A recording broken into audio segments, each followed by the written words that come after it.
নমস্কার, কেমন আছেন সবাই? আমার প্রোফাইলে সবাইকে স্বাগত জানাই। মাকে নিয়ে চলে গেছিলাম মায়ের কাছে মায়ের টানে। মানে দক্ষিণেশ্বরের মা ভবতারিণীর কাছে। প্রথমত আমরা দক্ষিণেশ্বর মেট্রো ধরে গেছিলাম, দমদম মেট্রো থেকে। সেখান থেকে বেরিয়ে আমরা প্রথমে স্কাইওয়ালকে হাঁটা শুরু করি। অ্যাকচুয়ালি মেট্রোর সাথে স্কাইওয়ার্ল্ডের কোনো যোগ নেই, কিন্তু আপনি যদি ট্রেনে করে আসেন তাহলে এর যোগাযোগ রয়েছে।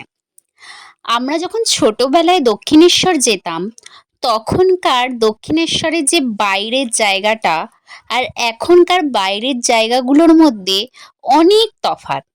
কিন্তু তফাৎ কিসে নেই জানেন? শুধুমাত্র মা ভবতারিণী, তার মন্দির এবং তারকে ঘিরে যে সমস্ত জিনিসপত্র সেগুলো এখনো ঠিক একই রকম আছে। আর দক্ষিণেশ্বরে গেলে একটা অন্যরকম শান্তি পাওয়া যায়। সেই শান্তি হচ্ছে এখানে কোনো পান্ডা নেই, কেউ আপনাকে বিরক্ত করবেন না এটা বলে যে পুজো দেবেন, এত টাকার ডালা নেবেন। কেউ কিচ্ছু বলে আপনাকে বিরক্ত করবে না। আপনি শুধু এক মনে আপনার যত টাকার পছন্দ, 11 থেকে 21 থেকে যত অবধি যাওয়া যায়, আপনার যেটা পছন্দ সেই অ্যামাউন্টের ডালা কিনে আপনি লাইনে দাঁড়িয়ে বিনে পয়সাও, আপনি যদি নাও চান দক্ষিণা দিতে, নাই দিতে পারেন, কিন্তু সবাই দক্ষিণা মন্দিরের পুরোহিতকে দেন। আপনি পছন্দ মতো দক্ষিণা দিয়ে আপনি মন ভরে সেখানে পুজো দিতে পারেন। দক্ষিণেশ্বরে এটা একটা অসম্ভব শান্তি। অন্যান্য জায়গায় কিন্তু এটা হয় না। আর স্কাইওয়ার্ল্ডের ভিতরে প্রচুর দোকান আছে, প্রত্যেকটা দোকানের আলাদা আলাদা স্টল নাম্বার আছে। এখানে মায়ের ছোট ছোট মূর্তি থেকে শাখা পলা, সাজাগোজার জিনিস, বাচ্চাদের খেলনা, শাঁখ, পুজোর সামগ্রী এবং পুজোর বিভিন্ন রকমের বাসনপত্র সমস্ত কিছু এখানে পাওয়া যায়।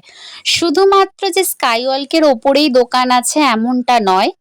আপনারা স্কাইওয়ার্ল্ড থেকে নিচে নেমে সোজা গিয়ে ডান দিকে যে পুজোর মার্কেটটা আছে, আপনারা চাইলে সেখান থেকেও সমস্ত কিছু কিনতে পারেন। এবার আসি পুজো দেওয়ার নিয়মে। মন্দির কিন্তু ঠিক বন্ধ হয়ে যায় 12টা থেকে 1টার মধ্যে, কারণ বিশেষ বিশেষ অনুষ্ঠানের দিন আমি শুনেছি যে 1টা অবধি খোলা থাকে। মন্দির আবার ওপেন করা হয় 3:30। এবার 3:30 থেকে 8টা অবধি খোলা থাকে সাধারণত, যদি কোনো অনুষ্ঠান না থাকে। অনুষ্ঠান থাকলে সেটা আধা ঘন্টা কিংবা 1 ঘন্টা এক্সটেন্ড করা হয়। এবার আপনাদের বলে রাখি, মন্দিরে প্রবেশের ক্ষেত্রে অবশ্যই আগে জুতো এবং আপনার সাথে যদি কোনো বড় ব্যাগ থাকে সেগুলো জমা দিতে হয়। মন্দিরের পাশে কাউন্টার থাকে, কিন্তু আপনি যদি মনে করেন সেখানে জমা দেবেন না, নাই দিতে পারেন। আপনি যেখান থেকে পুজোর ডালা কিনবেন সেই সব দোকানেও জুতো কিংবা ব্যাগ রাখার ব্যবস্থা আছে। কিন্তু একটা কথা, আপনি যদি জুতো আর ব্যাগ মন্দিরে রাখা কাউন্টারে জমা দেন, সেক্ষেত্রে আপনাকে জমা রাখতে হতে পারে পার পিস জুতো কিংবা ব্যাগের ক্ষেত্রে 2 টাকা কিংবা 5 টাকার বিনিময়। এবার আসি রৌদ্রের কথায়। যদি মনে করেন গরমে রোদে পুজো দিতে যাবেন, লাইনে পড়লে আপনার পা পুড়ে যাবে, এটা একদমই ভুল। কারণ দক্ষিণেশ্বরে মন্দিরের কমিটির লোকরা প্রচণ্ডই দর্শনার্থীদের সুবিধার জন্য এক প্রকার সাদা লাইনের ব্যবস্থা করেছেন, এক প্রকার রং বলতেই পারেন। প্রতিটা জায়গায় ওরকম সাদা লাইন করে রেখেছে, যার ফলে আপনি যত রোদেই যান না কেন ওই লাইনের ওপরে খালি পায়ে দাঁড়ালে আপনার পায়ে বিন্দুমাত্র গরম লাগবে না। তাই এটা ভাববেন না কখনোই যে আমরা গরমে গেলে কিভাবে দাঁড়াবো, এইটা একটা কথা।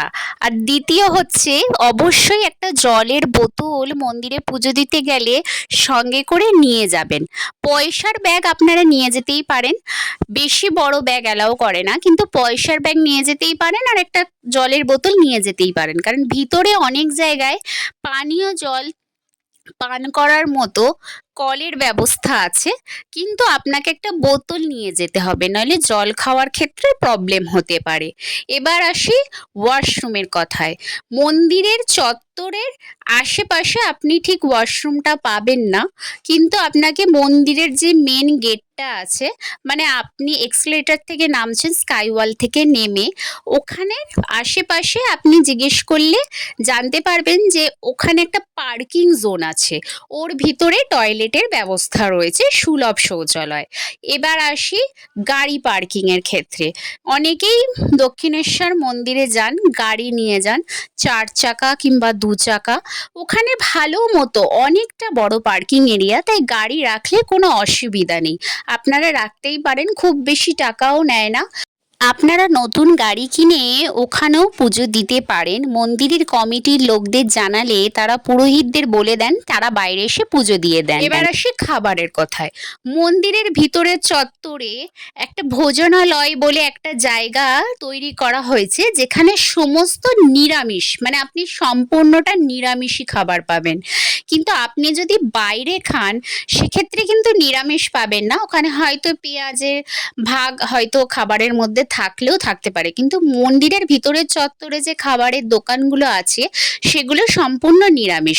আর এবং প্রত্যেকটা দোকানের একটা করেই প্রাইস আছে, আপনি এটা ভাববেন না যে ওই দোকানে গেলে প্রাইস কম, এই দোকানে গেলে প্রাইস বেশি, এটা আসবে না। আর ওই সব দোকানে কিন্তু ভাত পাওয়া যায় না, বিভিন্ন ধরনের, ধরুন ইডলি, কচুরি, নানপুরি, এইসব। পুজোর ডালায় কখনোই ধূপকাঠি মোমবাতি কিনবেন না, কারণ যখন আপনি ভিতরে ঢুকবেন বা আপনাকে চেক করা হবে যে আপনি ফোন নিয়ে ভিতরে যাচ্ছেন কি না, তখনই কিন্তু এগুলো বাইরে রেখে দেওয়া হবে। আর নারকেলও নেবেন না, সেটাও ভিতরে নিয়ে যাওয়া যায় না। তাছাড়া আপনি চূর্ণি, শাঁকাপলা নোয়া, সিঁদুর, প্যাড়া, ফুল এগুলো নিয়ে যেতেই পারেন, আলতা নিয়ে যাবেন না। এক কথায় বলতে গেলে দক্ষিণেশ্বরে আপনি পুজো দিয়ে খুবই শান্তি পাবেন। এতটাই শান্তি, মা ভবতারিণীর কাছে গেলে আপনি সব কিছু মনের দুঃখ ভুলে যাবেন। তাই সময় পেলেই চেষ্টা করবেন একবার হলেও বছরে মাকে দেখতে যাওয়ার। আশা করি আপনাদের ভিডিওটা ভালো লেগেছে। দেখা হবে আবার নতুন এক কোনো ভিডিওতে। সবাই ভালো থাকবেন, সুস্থ থাকবেন।